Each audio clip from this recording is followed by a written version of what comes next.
साथियों नमस्कार। साथियों मेरी वीडियो जो है यह है यादें नंबर 8। जैसा कि आपको मालूम है कि मैं एक यादों पर सीरीज बना हूँ जो मेरी सर्विस के अंदर घटनाएं घटित हुई हैं, अच्छी बुरी जो है मैं उनको एक यादों के रूप में समझ रहा हूँ। ये वीडियो जो कि इसमें यादें नंबर 8 हैं, शायद ये बहुत पुरानी बात है। ये करीब जो है 1990 की बात है। अभी ये जो हादसा मेरे साथ हुआ ये भी मेरा ड्यूटी के दौरान हुआ है। इसमें मैं आपको जिक्र कर रहा हूँ कि 1990 में जब मैं अपनी ड्यूटी पे, मेरी ड्यूटी रात की नाइट ड्यूटी चल रही थी, तो नाइट ड्यूटी में मैं जब अपने ऑफिस पहुंचता हूं और रात को 8 बजे से 20 बजे से ड्यूटी हमारी होती है और भी थोड़ा बहुत स्टाफ होता है, क्योंकि नाइट ड्यूटी में स्टाफ कम ही होता है और हम जो है डबल ड्यूटी करते थे, क्योंकि अगले दिन की ड्यूटी भी हो जाती थी, जिससे हम जो है हमारी डबल ड्यूटी हो जाती थी। साथ ही उस दिन जब मैं नाइट ड्यूटी पे पहुंचता हूं तो थोड़ा बारिश का मौसम हो रहा था और हम 20 बजे से यानी कि रात को 8 बजे से मैं अपनी ड्यूटी शुरू कर देता हूँ और जो ऑफिस का डेली का वर्क है, रूटीन वर्क है, उसे हम निपटाने में लग जाते हैं। साथ ही काम करते करते रात के करीब 2-3 बजे की बात है कि मौसम ख़राब हो रहा था। मौसम ख़राब होते थोड़ा बारिश का भी मौसम हो गया और ऑफिस में मैं, चौकीदार और एक आधा स्टाफ और था, ड्यूटी कर रहे थे। तो रात को 2:30-3 बजे करीब जब बारिश तेज़ हो गई और उस समय हम क्या देखते हैं कि रात को जो छत का पानी है वो पता नहीं किस कारण से या किस वजह से वो धीरे धीरे ऑफिस में आने लगा। साथ ही ऑफिस में पानी भरने लगा तो हम लोगों को चिंता हुई और हमने, क्योंकि उस हॉल में सारी इलेक्ट्रिक अंडरग्राउंड वायरिंग थी, जिससे कभी भी कोई हादसा होकर पानी भर जाता। तो साथियों लेकिन जो है हमने जब पता करा, मैंने, चौकीदार ने और जो एक स्टाफ ने, तो पता चला कि जो छत पे से नाली आ रही थी वो कहीं ब्लॉक हो गई थी और उसका जो पानी है वो दूसरे रास्ते से आकर ऑफिस में भरने लगा था।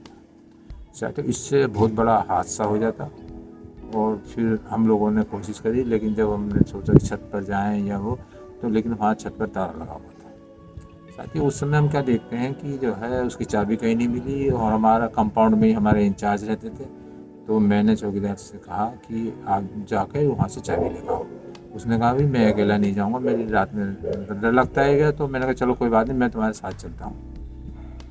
साथ ही हम दोनों वहाँ पहुँचते हैं, बारिश हो रही थी और जब हम वहाँ जाकर इंचार्ज के घर पहुँचते हैं तो लेकिन वहाँ अंदर तक आवाज़ नहीं जाती। बाहर जो है छोटा सा एक गेट लगा था, मैंने कहा तुम गेट कूद के अंदर जाकर उनसे चाबी ले आओ, लेकिन उससे उस गेट, छोटा सा गेट था, उस पर उससे चढ़ा नहीं गया। तो मैंने कहा कोई बात नहीं, लाओ मैं चल जाता हूँ। मैंने वो गेट जो ऊपर चढ़ के क्रॉस करा, तो क्रॉस करने में ऊपर से जो है वो मेरा पैर फिसल गया और जो उस पर दोनों छोटे छोटे सरिये लगे हुए थे, तो वो दोनों सरिये जब मैं इस तरह से गिरा मतलब उस पर, तो वो दोनों सरिये मेरी दोनों जांघों में अंदर घुस गए। साथ ही मतलब बहुत बुरा, एक तो बारिश हो रही थी और उस पर से ये हादसा हो गया। तो किसी तरह से चौकीदार ने मुझे, मैंने अपने प्रयासों से वहाँ से निकला, तो वहाँ से दोनों जांघों में से मेरी ब्लड निकलना शुरू हो गया था और किसी तरह हम लोग जो है फिर अपने ऑफिस में आए और थोड़ी बहुत जो हमारे फर्स्ट एड वगैरह थी उससे हमने ड्यूटी करी।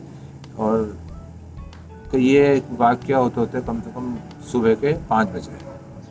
साथ ही 5 बजते बजते जो है थोड़ी बारिश भी कम हो गई और पानी तो खैर जो ऑफिस में भरा था वो निकलने लगा था, लेकिन जो है उससे सही करते करते मेरे दोनों टांगे जख्मी हो गए थे और मैं सुबह को जो है किसी तरह, हम और चौकीदार बाद में रजवा में जा रहे हैं, वहाँ डॉक्टर के गए।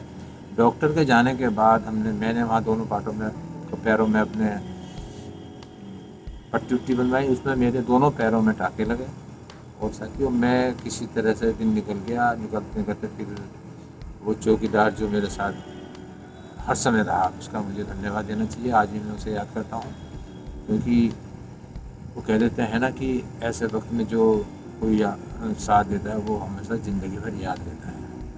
नहीं तो वो भी अपना ड्यूटी पे चला जाता हूँ, क्योंकि मैंने, लेकिन वो मुझे लेके गया, डॉक्टर के लेके गया। और सुबह को हम जब अपने घर पहुँचे तो मेरे मिसेज भी जो है, उसे भी इस बात का अंदाज़ा नहीं था।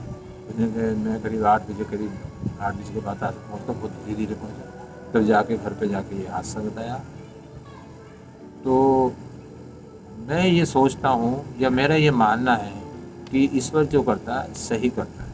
साथियों, वो हादसा मेरे साथ हुआ, और अगर मैं चाहता तो रात को वहाँ नहीं जाता, और किसी तरह से जो समय निकल जाता, और वो पानी भी जो ऑफिस में भरना था वो भी निकल जाता। लेकिन फिर वो आपका अपना ज़मीर ये चीज़ ना करने की इजाज़त नहीं देता। आपको खुद ही अपने मन से काम करना पड़ता है कि मैं ये काम करूं या ना करूं, क्योंकि एक नौकरी है, ये भी हमारा फ़र्ज़ है। अगर हम फ़र्ज़ अपनी पूरी तरह से निभाएंगे तो हम अपने मन में संतुष्ट होंगे, और जो हमने करा, अच्छा करा या बुरा करा, उसको हम हमेशा याद करते हैं। और अब जब भी, अब इतने साल हो गए हैं, लेकिन अब भी मुझे ये लगता है कि ईश्वर ने बहुत अच्छा करा, क्योंकि वो जब मैं वहाँ गिरा था ऊपर, तो वो सरिये जो मेरे पेट में भी लग सकते थे या किसी और अन्य जगह लग सकते थे। लेकिन यह है कि वो हादसा एक हुआ मेरे साथ, जो मैंने अपनी ड्यूटी निभाते हुए मेरे साथ जो हादसा हुआ, लेकिन मुझे उसका अब तक कोई अफसोस नहीं है। क्योंकि मैंने प्रयास करा और कोशिश करी कि किसी तरह से वो ऑफिस का जो है नुकसान होने से, या कुछ भी वायरिंग होने से ब्लास्ट हो सकता था, कुछ भी हो सकता, तो उस पर मैं आज भी ये कहता हूँ कि मैंने जो करा सही करा। और मेरा ये मानना है कि कभी भी अगर ऐसी स्थिति आए तो आप अपने विवेक से और अपने निर्णय से काम लें, क्योंकि इस हादसे के बाद भी तो समय निकल जाता है। मैं करीब 1 महीना तो अभी नहीं जा पाया, लेकिन उसके बाद भी कुछ लोग चर्चा करते हैं, कुछ निगेटिव बोलते हैं, कुछ पॉजिटिव बोलते हैं। पॉजिटिव बोलते हैं कि जो है आपने सही करा, सही प्रयास करा, लेकिन निगेटिव बोलते हैं कि क्या ज़रूरत थी आपको जाने की, इतनी रिस्क लेने की, रात में बारिश हो रही थी, ये हो रही थी, आप फ़ोन कर लेते हो। लेकिन साथियों, ये सब कहने की बातें हैं, लेकिन उस समय जैसी स्थिति होती है उस स्थिति से मुझे और आपको निर्णय लेने ही पड़ते हैं। साथियों, वो मेरे साथ एक हादसा हुआ था, जो मैं ये मानता हूँ कि वो मेरा एक फ़र्ज़ था, जो मुझे अच्छा लगा वो मैंने निभाया। और साथियों, आप पर भी कभी ऐसी स्थिति आए तो आप अपने दिल से और दिमाग से काम लेना, कोई अच्छा ही निर्णय लेना, जिससे आपको भविष्य में किसी बात की गिलानी ना हो। साथियों, एक छोटा सा हादसा जो मेरे साथ हुआ, मैंने जिक्र करा, काफ़ी दिनों से मैं सोच रहा था कि, क्योंकि मैं छोटे छोटे हादसे अपने जो जीवन में सर्विस के दौरान हुए हैं उन्हें मैं करना चाहता हूँ। और यही उम्मीद करता हूँ, आशा करता हूँ आप लोग भी अपनी की ज़िंदगी में कभी कोई अच्छे बुरे जैसे भी हादसे हों, उन्हें आप ज़रूर याद करें, जिससे आपका मनोबल बढ़ता है। इसी साथ ही छोटी सी चर्चा के बाद मैं अपनी गाड़ी को विराम दे दूँगा, लेकिन आपसे हमेशा की तरह ये कहता हूँ कि आप चैनल को सब्सक्राइब कर दीजिए, बहुत अच्छा लगेगा। लाइक कर दीजिए, सब्सक्राइब जो भी कर, तो जो हो जाएगा तो अच्छा लगता है। और मैं इसके बाद भी अपना दूसरा जो मेरे साथ वाक्य जो घटना घटित हुई है उसका भी जिक्र करूँगा। और इसी इस चर्चा को समाप्त करते हुए मैं अपनी वाणी को विराम देता हूँ। हमेशा की तरह ये ईश्वर से यही प्रार्थना करता हूँ कि मेरे जितने साथी, कर्मचारी, रिश्तेदार, मिलने जुलने वाले जहाँ कहीं भी हों, स्वस्थ रहें, सुखी रहें और आनंदमय जीवन व्यतीत करें। साथियों, नमस्कार।